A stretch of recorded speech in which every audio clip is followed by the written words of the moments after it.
So we recently discussed the importance of branding for multi-academy trusts, and I wanted to turn the questions around this time, Rob, and I wanted to ask you some more detailed questions. I know some of the answers here as well, so we can probably both have that conversation.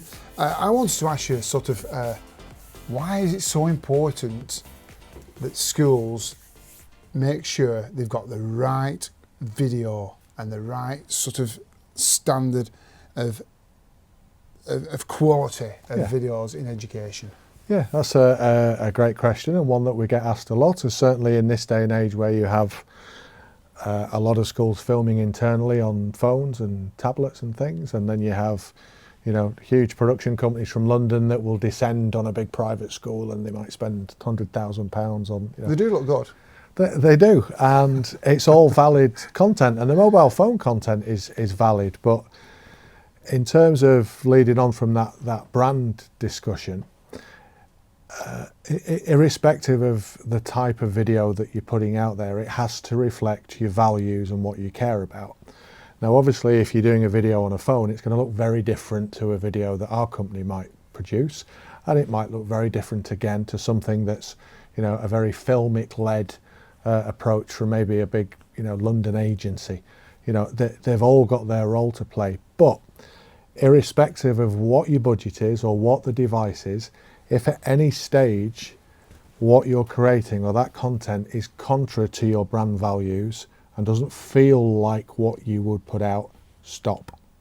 Because all those sort of things are signals to your audience. And so one of the important things obviously through the branding process is understanding the client and their needs and everything else. How do you manage the process of understanding the client and actually delivering a solution what you think is best for the school?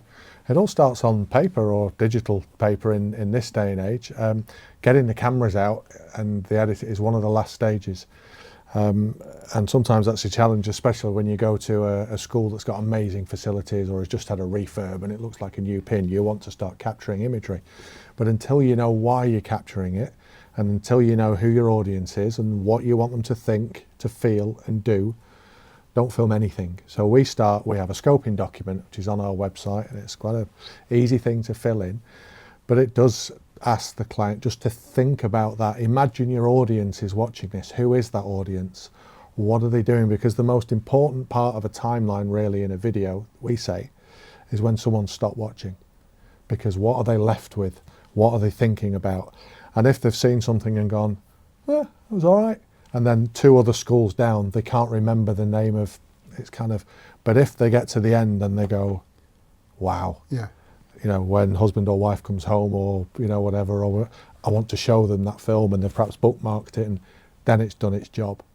And so it's getting that wow, it's getting people to feel the content. Yeah, and I think also that sometimes the process of working with an education client, so, you know, we all have that classic, how much is the video going to cost me? Yeah, good question. And I think that's a really difficult answer to give. What top tips would you give to a school or a multi-academy trust wanting to have that conversation? Yeah, I think if you're going into it with, if you're saying, right, we have a sports day and we want someone to come in and some capture the events of the children smiling for a news update, mobile phones, iPads, a videographer or someone locally who might be a few £100 with it, brilliant. If you're starting off saying, we want to align our brand and we want to show people that we are a powerhouse in education in our region, but we've only got 300 quid, it's not going to happen. It cannot be done. And if someone says it can be done, don't do it. Get some stills taken, or, you know, write a nice article, because video won't work. But, you know, typical budgets that we work with in this sector are kind of £3,000 to £6,000. Yeah. Which, you know, £3,000's a lot of money, of course it is, but looking at what it delivers and getting those student places filled up and really giving a feel for an organisation, that's where that money goes. And obviously things like duration, do you need particular animation showing services, they all ramp or can affect the cost. But as we said in the previous video, just talk to suppliers, get a feel. We love it when clients say, oh, we are going to shop around and get some quotes, and we say, awesome, it's sensible, but don't just get a price, get a feel and get evidence and ask to see what results were driven, because that then, like buying a car, you can spend £1,000 on a car, you can spend £1 million on a car. I haven't done that quite yet this week, but they're both cars. They'll get you from A to B, but they do very different things. Yeah, and I think that's the thing, isn't it, that we try to do, isn't it? We try to have those conversations with the clients to understand what are your objectives, what do you want to achieve out of the video. And obviously we know now that video content is so key and paramount to reaching our audiences. It's an incredible tool, and I think of it as a tool. It's a very glossy tool, and it can be glamorous and emotive and get the heart racing and get you. But it is a tool to generate interest and, more often than not, to get pupil places or to get funding. So almost lose a bit of the romance. And if the tool will not do that job, again, I love my analogies, Dave, but I like my DIY as well. If I want to drill through concrete, and I buy the first drill I find because it's cheap, it might drill, but it'll only drill paper, or you try and drill concrete. There might be some industrial drill that's £2,000. I might not need that, but there might be one that's a couple of £100 that will absolutely do the job. That's the one and I'll only know that by asking. Yeah. And finding what's right. It's an interesting analogy, is that, Rob? Thank you. Whether it'll ever get repeated, I don't know. But and I think also as well with video content, it's important for clients not just to see this as, I just want a video producing. Yeah. It's got to be part of the overall strategy, hasn't it? It's got to be part of, right, absolutely. What else are we doing? Are we having a prospectus? Are we having a rebrand? Are we having a social media campaign? Are we having an event? Where do we want to break this video up to show it in different formats on different channels? Because we know now, obviously, we've got the Generation Z, is it? Generation Z? I stopped. That's starting, obviously. Many alphabets ago. It's there's that generation now is more engaged with the social media content than ever before. And apparently now, Instagram, if you have a static on Instagram, it's not worth a penny anymore. It's all video-based content. So again, I'm assuming from a content point of view, you consider that when you're producing video content, and also understanding how to reach the TikTok, Instagram world. Yeah, we do. You ask, say at the start, what do you want them to think, feel and do? But then where are your audience? So we get a lot of, aside from education, companies saying, oh, we need to be on TikTok and this, that and the other. And when you ask why, you realise their audience isn't on there. It might be that actually a LinkedIn campaign is obviously for education, where you're appealing to parents. It might be that you want Insta and TikTok. And so, looking at that ahead of time, but equally not forcing it on someone because they might not use TikTok, and it doesn't mean they're wrong. It might not be right for their particular time in the journey. And so you don't want to alienate someone or make them feel it's just another thing, but let's see what you are using and what tools you will be able to work with, and then give you some fantastic, content to maximise those. Because a video is only good if someone sees it and feels it and acts on it. If they don't do those things, it is just stuff, and there's enough of that out there. So just with that in mind, obviously, because we do a lot of work across the education marketplace, and a lot of the clients expect sometimes the magic wand to be waved because they spent so much money on marketing.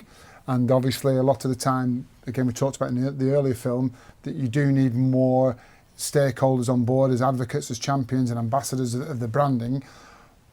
You've produced this really fantastic piece of work. What do I do? Yeah. How do I get it out there? Yeah, work it to within an inch of its life. Do not just put it on YouTube and wait for the magic to happen, because probably what will happen there is not a lot. So the basic things, certainly have it on key pages of your website. Don't tuck it away under About Us, interactive video media, because you've lost them 4 clicks ago. Yeah. convert some of it into website banners. So on the landing page of the website, there's some imagery from the video. Have a link to that video on multiple pages. So that's your website taken care of. On socials, think, okay, well, platforms, LinkedIn. What about governors or parents? Might they be? Okay, let's upload it directly. Don't just share one YouTube link across, upload it directly to LinkedIn. You've got your social media channels, and then do that every couple of weeks. Don't do it once at the start of the year and again wait, because posts disappear. You know, the chance of, unless you're doing paid campaigns, which I know you guys do a lot of that, the chance of everybody seeing it time after time are very, very small. So keep using it, have it in your email headers. If you have a presentation or a careers fair, get it on the screens. And suddenly that one bit of content where you've created a few versions is working hard for you month after month, and Excellent. It absolutely starts to bring in results. Excellent, because again, they can spend a lot of money on us creating this fantastic piece of work, but if they're not actioning those It is a tool, it is a tips business and recommendations, tool. I think they're fantastic, all of those tips and recommendations, because that's what impacted me as well, is seeing that video when I went to the open day evening, watching the video empowered me into making my choices. And it looks better than perhaps some of the other offerings. It's got powerful messages in it that hit here and here. You're going to ask for more information. It's done its job. It's the catalyst to those conversations. And do you challenge some of the clients as well, sort of whilst you're out there all the time with the filming, making sure that it's not just the same old? Because the challenge is the more stakeholders you involve, and that's a good thing, but everybody wants their bit. And in a video, you've got a very finite time. The second people are clicking on it, they're getting ready to stop watching it. So a few years ago, we worked with a grammar school that came to us and said, we want a whole range of videos about our curriculum. And we're like, okay. So we want to tell them we do A-levels in physics and maths, and and we're thinking, okay, we've seen these on your website. Why do you want to, so that people know what courses we do? And we kind of very warmly and in a discussion said, but you're a grammar school, we would expect. What we don't know though is why we should do those courses with you. And once we started to talk to the teachers, oh my gosh, the passion and the drive. And we ended up, and again, never hijacking it, because we listen and we advise what we feel is best, a suite of films where the teaching staff and the ethos about whether you're doing physics or business studies or electronics with us, whatever that might be, you're going to get this care, this passion, and it was really good for them. And we looked at, rather than just taking the money off them and saying, yes, let's do some videos that you do this course that I can see on your website, or have a PDF, let's hear from you people. Excellent. Well, thank you very much, Rob. Dave, always like chatting about what we do with you, so thank you very much. Well, a great piece of work, and I think obviously if anybody who's watching this has any questions or wants any advice or conversation with myself or Rob, then just obviously make contact with us, get in touch. If you want a topic that you'd like to discuss and open up to, if you want to come and sit on the sofa, we've got room for 4. We could have people come and sit on the sofa. It's not a problem. Can I just say, we do have another sofa. I wasn't suggesting someone sits on my lap. I was going to say 3 could easily fit just on to clarify. Thank you very much. And I think, some really good top tips there. And some actually that I perhaps didn't know as much as I perhaps should do, which I will be including in my next proposal document.